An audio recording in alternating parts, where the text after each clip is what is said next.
Welcome to the Jeff Crilley Show. Welcome, Elisabeth, Jordan, and Elissa Romines. Hello, and our baby. Who's our baby today? This is Winnie Romines. Oh, hi, Winnie. She's sleeping. She's so cute. Oh, okay. So, welcome both of you. Thanks. Thank you. Tell me about the Human Impact Project. So about 2.5 years ago, I started going down to a random street corner in South Dallas. I was invited by a man named Larry James, who runs City Square. It's a nonprofit in South Dallas. And we would sit on this corner and shake people's hands who were homeless, and they were getting off a bus stop and heading to a shelter called Austin Street Center. And I was honestly pretty terrified at first. I would be driving down in my black Volkswagen Passat, and I'd have conversations with myself like, what am I doing? Turn back now.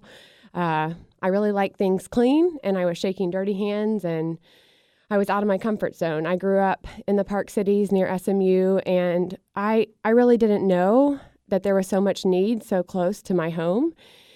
And so it really started as a volunteer thing for me. And about 6 months in, I realized I needed to commit to this thing. And about 6 months later, Elissa joined me on the streets. So we haven't looked back. It's kind of funny because Elisabeth will say, like, never in a million years would I have thought this is what I would be doing. And I'm like, this is my dream job. This is what I always wanted to be doing.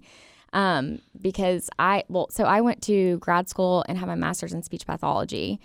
So it's kind of funny that now I'm just hanging out with homeless people, but it really is a dream. And so we've been friends for a long time. And when she started working on the streets, she would sort of come over to my house and tell me stories, and I would help her kind of on the back end of things. I just had my first little tot, who's 2 now. So then when my baby got old enough, gosh, probably how old was she when we started going out? Like 8 months? I think it was younger, maybe 5 or 6 months. She would go out onto the streets with us and just spend time with the homeless. So now they all know my kids, and they're always like watching out for them. And yeah, it's been a pretty amazing couple of years. Wow. And I personally have to admit that my life has been touched by the homeless so many times. My dad gives to the Suitmobile, which is a local organization here in Dallas. And his inspiration is actually my grandfather, who is a retired minister from Detroit. And he would open up his doors of the church to the homeless. Cool. And so I am so amazed by both of you. And this is the Human Impact Project that you started. Yes. Okay, so tell me that story of, the journey. Okay, so I was volunteering, and then at some point decided I wanted to do it full time. So I went on staff with another nonprofit. Okay. And fundraised, and then Elissa, like I said, she joined me about a year into it. And I think the one thing that I knew when I started going down to South Dallas was there was a lot of programs and services to help the homeless, and there were a lot of shelters. And I didn't want to duplicate efforts that were already happening. And I was looking for what our niche was going to be. And what we realized when we were out there is most people have to find the programs or services available to them. And when you're homeless, you've lost a support system. And so what we realized is we really are focused on building relationships with people, and anything we do actively from that comes from the relationships we've built. So, for instance, we do an outdoor salon called Street Side Salon, and it happens about a couple Saturdays in the spring and the fall, and local hairstylists give their time. And literally, it's an outdoor salon where we cut about 40 homeless people's hair. Wow. That's a blast. So awesome. And kids, too. And kids, footballs are thrown. I mean, and the thing is, we share everything. So we all eat breakfast together. We all have coffee together. Someone leads us in prayer. And it's a really special day because it's really people coming together. And I think that is the other part of our work that's so important to us is bridging different parts of Dallas, people who don't normally connect, because we think that being in relationship with people who maybe are different from us or grew up differently from us enriches our lives. And being on the streets is a time that we both feel most alive. And so we invite other people to come get to experience that joy with us.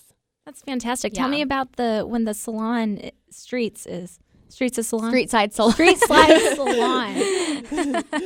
So we have it, we're going to have it 4 times this year. 2 times in the spring and 2 times in the fall. I don't know the exact dates, but I believe the first one's in April. I think we're going to do one in March. Okay. And so it's just on a Saturday, usually from about 9 a.m. to noon.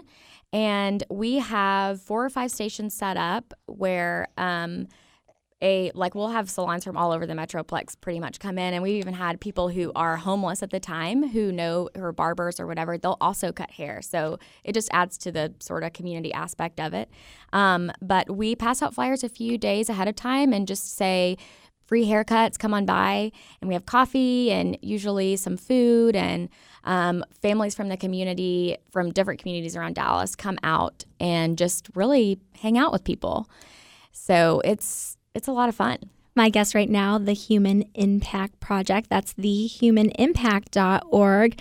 And, on your website, you're talking about the street art, and then tell me about or the street salon. And so tell me about the street art. We partner with a local artist and art therapist. Her name is Rachel Nash. She studied in Chicago and had a passion for people who are homeless there. And so we got connected with her. She used to have a gallery in Deep Ellum, and where we work is just south of Deep Ellum. We're in about 6 blocks between Austin Street Center and Dallas's largest tent city. And so as a lot of people know, with homelessness, there is a lot of addiction. And we think that one of the best antidotes for addiction is to awaken someone's creativity, because what we see with our friends on the streets is that they have so much to offer. And so we are trying to provide a space for them to sort of awaken what's already in them, to remember who they are, to remember who they can be, to invite them to dream alongside us. Because one of the things is a lot of people try to solve homelessness from the outside. And even though we're there on the streets multiple times a week, we're still on the outside. And so we're asking those who we're helping to also turn around and be advocates for change for the homeless population. And we really see potential in each person and really love to see that awaken in them through art and see what comes out. Wow. And it's also helpful because a lot of people don't know this about being homeless, but there's a lot of wait time. So in order to get into the shelter, if you are a woman, you basically have to start lining up at 11 a.m. and to get in at like 1 in the afternoon. So it sort of limits your ability to look for a job or just get out and pretty much do anything. And they're waiting in line for the shelter, and that's just for one night. Exactly. So if you have a job, a lot of times they'll hold your bed for you. But if you don't, you just have a sort of, you're out there at 6 a.m., but you need to be able to line up again pretty early. So you have this block of time where you don't want to go too far because you've got to line up, but you need to be able to do something. And I can't imagine, I'm so antsy as it is. I can't even imagine having like 5 hours or something every day. So street art, we also sort of created it hoping it would help with that monotony and give that. Winnie loves street art. That just sort of gives them something to do, like Elisabeth was saying, to sort of awaken them to just who they were meant to be. That is so fantastic. And I do want to touch on a little bit, and we were talking about this before the show, kind of the stigma behind the homeless. I mean, we've all been there. We're in our car, we're at the red light, and there's all these cars, and then there's, this homeless person is holding up a sign, and it's got a little bit of their story, and just to help. Talk about kind of your experience. And I know for mine, I'm like, do I roll up the window? Do I roll down the window? What do I do? You feel so bad, but then, you're right in that moment where right. God's giving you this moment. How much impact can I really make before the light turns green?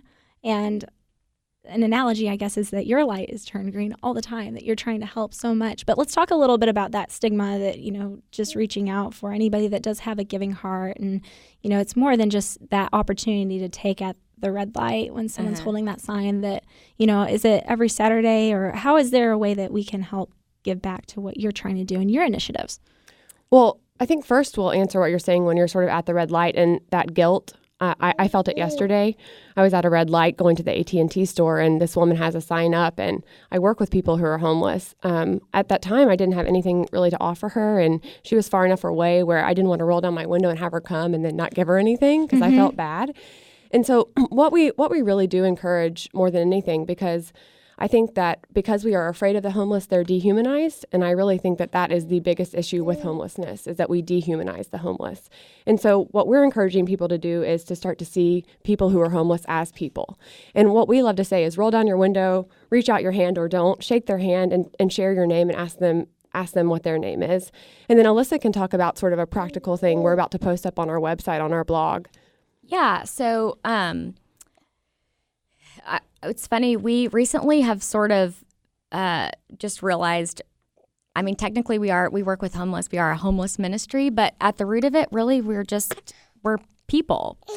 We work with people, and the people that we work with just happen to be homeless. And so when you're at the light or wherever and you see someone, the best thing to do is just to remember that it's an actual person and just treat them like a person, like you would anybody else. That's probably the best thing. But there's just a lot of different things on the streets that you learn about that you wouldn't think. So a lot of people automatically think, oh, homeless people are hungry, they need food, which is true. But there are things like chapstick or sunscreen or lotion. Deodorant. Deodorant's a big one. Get some DO, no BO.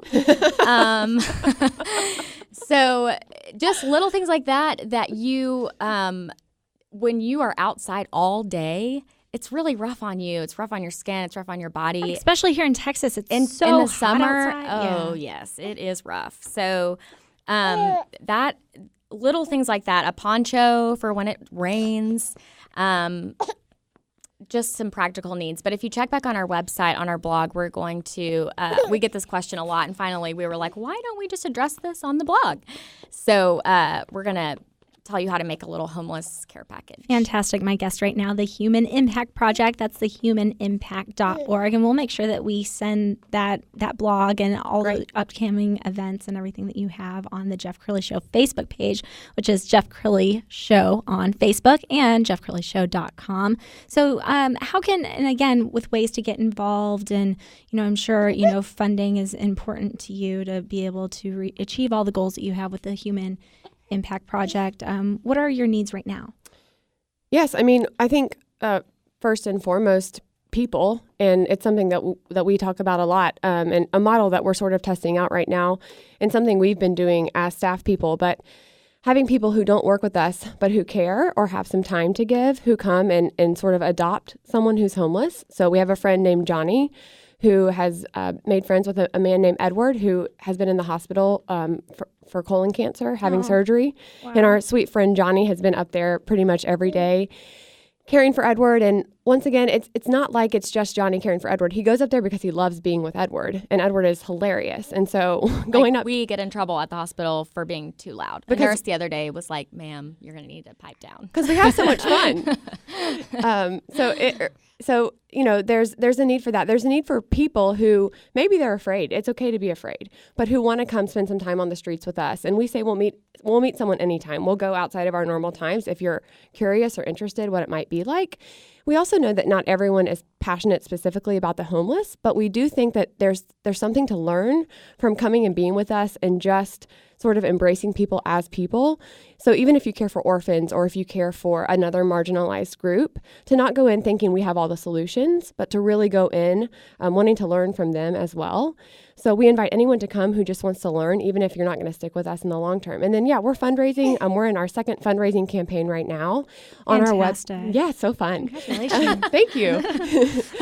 How was the first one? Tell me about your first. The first one was 2 years ago, and it was mostly for me meeting with friends and family and just sharing my heart. At that time, I didn't have any strategies or anything like that. I think people just saw my heart and my passion, and that I really felt called to this work, and they were willing to support that, and they've stuck with me this whole time.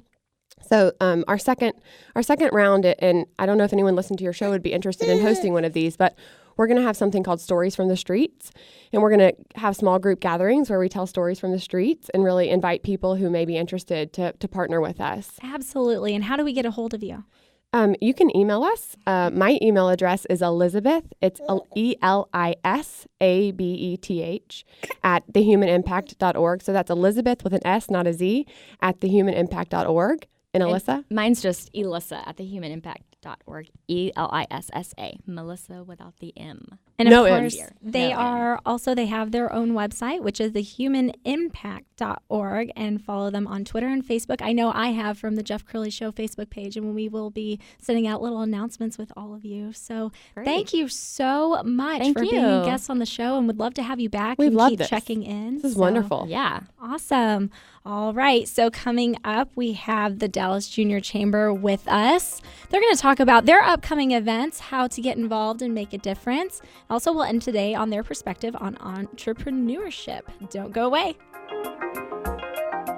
More of the Jeff Crilley Show coming up.